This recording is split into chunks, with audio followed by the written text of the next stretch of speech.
నమస్తే, నేను మీ journalist Siddhu. So మన తెలుగు రాష్ట్రంలోని ఏలూరుకు సంబంధించిన ఒక జాతర అయితే ఇప్పుడు చాలా ఫేమస్గా మారింది. సో ఆ జాతర గురించి చాలా రీల్స్ మనం సోషల్ మీడియాలో చూస్తూనే ఉన్నాము. అదే కొర్లబండి జాతర గురించి నార్త్ ఇండియన్స్ ఒకలాగా రీల్స్ ప్రమోట్ చేస్తుంటే సౌత్ ఇండియన్స్ ఇంకోలాగా దీన్ని ప్రమోట్ చేస్తున్నారు. సో నార్త్ ఇండియా, సౌత్ ఇండియాకి సంబంధించిన ఈ రీల్స్ అసలు ఎందుకు ఇలా వైరల్ అవుతున్నాయి, ఎందుకు నార్త్ ఇండియన్స్ తెలుగు స్టేట్లో జరిగే కొర్లబండి ఉత్సవాల గురించి అనేసి ఇలా ఉంటాయి అనేసి కూడా ఏలూరుకు సంబంధించిన ఈ న్యూస్ ఎక్కువ తెలియదు అనమాట.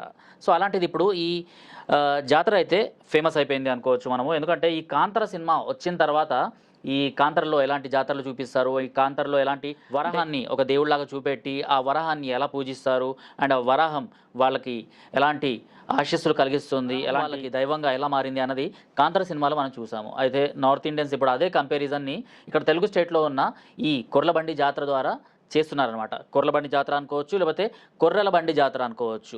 సో ఇవి ఎన్నో సంవత్సరాల నుంచి అనాదిగా సంస్కృతి సంప్రదాయాల్లో మన తెలుగు స్టేట్స్లో ఈ జాతర అన్నది జరుగుతూనే ఉంది. 7 yearsకి ఒకసారి ఈ పండుగని, ఈ జాతరని ఏలూరుకి సంబంధించిన పడమర వీధి నుంచి ఇలా అన్ని వీధులు తిప్పుతూ ఇలా ఈ జాతర అన్నది చేస్తూనే ఉంటారు. బట్ బయట వాళ్ళకి ఎక్కువగా తెలియకపోవచ్చు. ఇప్పుడిప్పుడే ఇది వైరల్ అవుతుంది, సోషల్ మీడియా యుగం కాబట్టి ఇలాంటివన్నీ వైరల్ అవుతున్నాయి. అయితే కొంతమంది సోషల్ మీడియా యాక్టివిస్టులు ఎవరైతే ఇన్ఫ్లుయెన్సర్స్ ఏలూరుకు సంబంధించిన వాళ్ళు ఉన్నారో వాళ్ళు కొన్ని వీడియోస్ తీసి బయట పెట్టడం ద్వారా గానో లేకపోతే వైరల్ వీడియోస్ లాగానో వాళ్ళకి నచ్చినట్టు వాళ్ళు కొంచెం మసాలా వేసి దట్టించి మాట్లాడుతున్నారనమాట.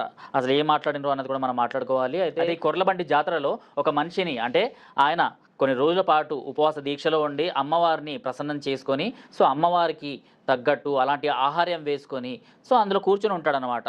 సో ఆయన్ని తీసుకుని వెళ్ళి ఆయన శక్తులు ఏవైతే ఉంటాయో, ఏవైతే నెగిటివ్ ఎనర్జీస్ అనేసి అంటాం కదా, సో అలాంటి నెగిటివ్ ఎనర్జీస్ని ఆయన ఆ ఊరు నుంచి తీసుకెళ్ళిన తర్వాత ఆ దీక్షను ఎప్పుడైతే విరమిస్తాడో అప్పుడు ఆ దుష్ట శక్తులు కూడా బయటికి వెళ్ళిపోతాయనేసి ఒక చరిత్ర అయితే ఈ కొర్లబండి జాతరకు ఉంది. సో ఇలాంటి ప్రాశస్త్యం కలిగిన ఈ కొర్లబండి జాతర గురించి నార్త్ ఇండియాలో ఇంకో విధంగా వైరల్ అవుతుందన్నమాట. అంటే నేను ఇందాక స్టార్టింగ్లో చెప్పినట్టు ఏదైతే వరాహాన్ని కాంతార సినిమాలో లేకపోతే కర్ణాటకకు సంబంధించిన వాళ్ళు దైవంగా పూజిస్తారో అలాంటి వరాహాన్నే ఈ రథం చుట్టూ, అంటే 4 దిక్కుల ఆ వరాహాన్ని వాటి 4 కాళ్ళు ఏవైతే ఉంటాయో వాటిని కట్టేసి అమ్మవారికి, అంటే 4 చుట్టూ ఏవైతే కట్టేశారో ఆ రథానికి, సో దాన్ని వీళ్ళు అబ్జెక్షన్ చేస్తున్నారనమాట. నిజంగా దీన్ని అబ్జెక్షన్ చేయాలా వద్దా అన్నది కూడా మనం ఈ వీడియోలో మాట్లాడుకుందాము.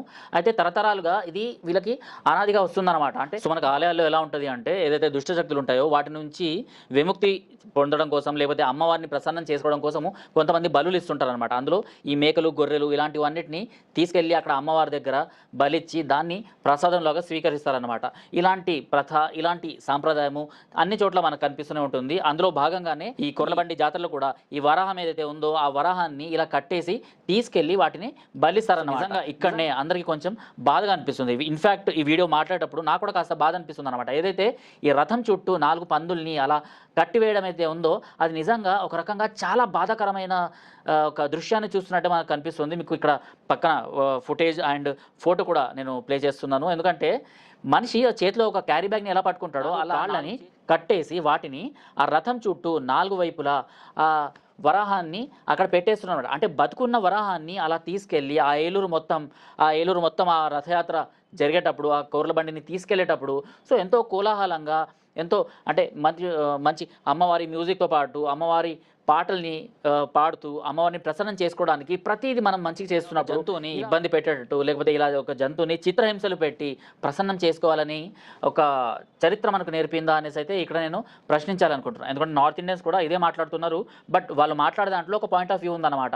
అంటే వరాహాన్ని ఇన్ని రోజులుగా కాంతారలో ఒక దైవంగా చూపెట్టి అండ్ వారాహిమాత పూజలు ఇవన్నీ సౌత్ ఇండియా సైడ్ ఎక్కువగా చేస్తారు, ఇలాంటి ప్రసన్నం చేస్తారు. మరి అలాంటి వరాహాన్నే వీళ్ళు ఇలా కట్టేసి చిత్రహింసలకు గురి చేసి ఆ తర్వాత ఊరి బయటకు తీసుకెళ్ళి ఏదైతే దుష్ట శక్తుల్ని అది ఊర్లో నుంచి బయటకు తరిమేసిందో అలాంటి జంతువుని అక్కడ చంపేసి మళ్ళీ దాన్నే భుజిస్తున్నారు ఏంటి అనేసి ఒక రకంగా ఈ రీల్స్ మనకు కనువిప్పుని కలగజేస్తున్నాయి అనమాట. ఏదైతే చరిత్ర ఉంది దాంట్లో సంస్కృతి సాంప్రదాయాలు ప్రతి ఒక్క ఏరియాకి ఒక్కొక్క ఏరియాకి తగ్గట్టు అలా ఉంటాయి. బట్ ఇక్కడ మనం ఏదైతే అమ్మవారిని ప్రసన్నం చేసుకుంటున్నామో మనం ఆలోచించాల్సిన విషయము ఇంకోటి కూడా ఉంది.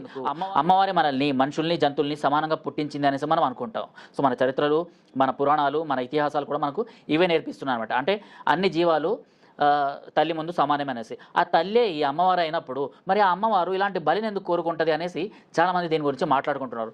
సో ఈ ప్రథ ఆగకూడదు అనేసి కూడా నేను అనుకుంటున్నాను. ఎందుకంటే ఈ అమ్మవారిని ప్రసన్నం చేసుకోవడం కోసము ఏదైతే కోలాహలంగా కొర్లబండి ఉత్సవాల్ని తీస్తూ ఉంటారో, సో ఎవరైతే అక్కడ కూర్చున్న స్వామీజీ కూడా ఉంటారో ఆయన ఈ బలినివ్వడానికి ఏదైతే వెళ్తుంటారో వీళ్ళు ఇక్కడ దాకా అంత బాగానే ఉంది. కాకపోతే జంతువుల్ని అలా చిత్రహింసలు పెట్టి అలా పెట్టకుండా కూడా మీరు ఆ జంతువుల్ని అదే వెహికల్లో అంటే అదే వాహనాల్లో ఎలా అయితే ఇక్కడ తెలంగాణలో గొర్రెలను సో అమ్మవారి బండికి కట్టి తీసుకెళ్తారో అలా ఆ బండ్లతో పాటు మేకలను కావచ్చు, ఆ గొర్రెల్ని కావచ్చు, లేకపోతే ఈ వరహాల్ని కావచ్చు మీరు తీసుకువెళ్ళి బలిచ్చినట్టుగా గుమ్మడికాయనో ఇంకేదైనా కట్ చేయవచ్చు కదా అనేసి చాలామంది మాట్లాడుకుంటున్నారు.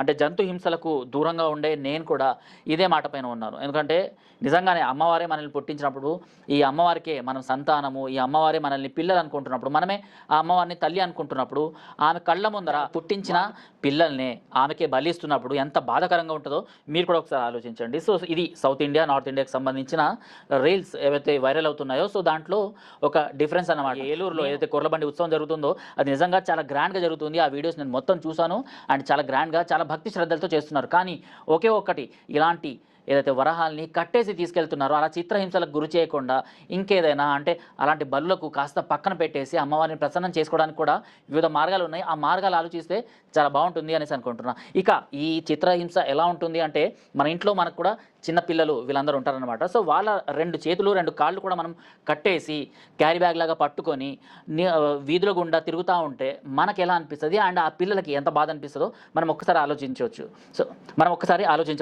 సో అలాంటి చిత్రహింసే మనం ఈ జంతువులకు గురి చేసి వాళ్ళని బలిస్తున్నాం, తర్వాత మనమే వాటిని ప్రసాదంలాగా భుజిస్తున్నమాట. సో ఇలాంటి సంప్రదాయాల్ని కాస్త పక్కన పెట్టేసి మనము అమ్మవారిని ప్రసన్నం చేసుకోవడానికి ప్రయత్నిస్తే బాగుంటుంది అనేసి నేను అనుకుంటున్నాను. సో దీనిపైన ఈ వీడియో పైన మీరేమనుకుంటున్నారో కామెంట్ బాక్స్లో తెలపండి. టిల్ దెన్ జై హింద్, జై భారత్.